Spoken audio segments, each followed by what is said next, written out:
Hello and welcome to a new edition of the M&G YouGov Inflation Expectation Survey. Every quarter, M&G and YouGov partner up to survey over 8,000 consumers globally, consumers in the UK, consumers in Europe and consumers in Asia. In our survey, we ask about general inflation expectations over 1 and 5 years. But we also ask other questions to assess, for example, consumer confidence in central banks, consumer confidence in government economic policy, as well as net income expectations in the near term. We believe inflation expectations matter to central banks in order to define monetary policy. Furthermore, we think these results can have implications for consumer spending and government economic policy in many countries.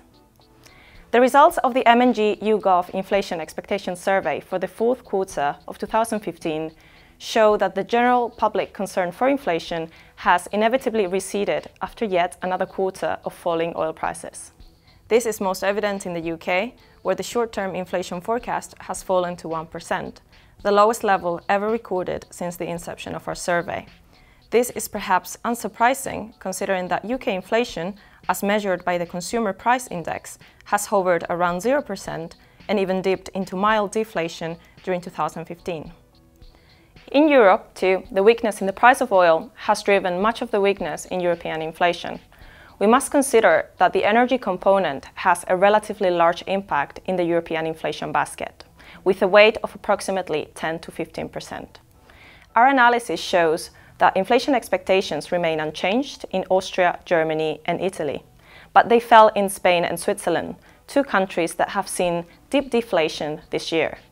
In spite of this, however, we find that long-term consumer expectations in all European countries still remain well anchored above the European Central Bank's long-term price stability target, which is set at 2% or close to 2%.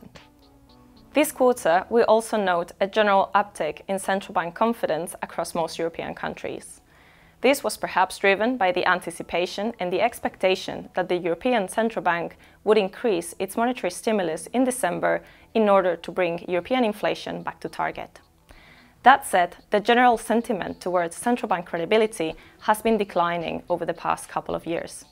European consumers are still broadly confident in that the European Central Bank will achieve its price stability mandate, but perhaps less so than they were a year ago.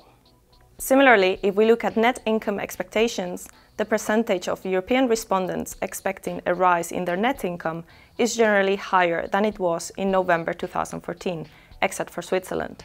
Furthermore, French consumers remain the most pessimistic Europeans, with over 35% of surveyed consumers expecting their net income to decrease in the short term. Moving to Asia, Singaporeans remain the most confident across all countries that we survey in that their central bank, the Monetary Authority of Singapore, will achieve price stability over the medium term. Despite Singapore inflation being negative for the past 3 quarters, we found that over 80% of Singaporeans still expect inflation to rise above 2% over the next 12 months. If you would like to find out more about the survey, the results, or would like any other information, please visit bonvigilantes.com/inflation survey, where the full report is available to download. Thank you for listening, and we look forward to hearing your insights on our website or on Twitter.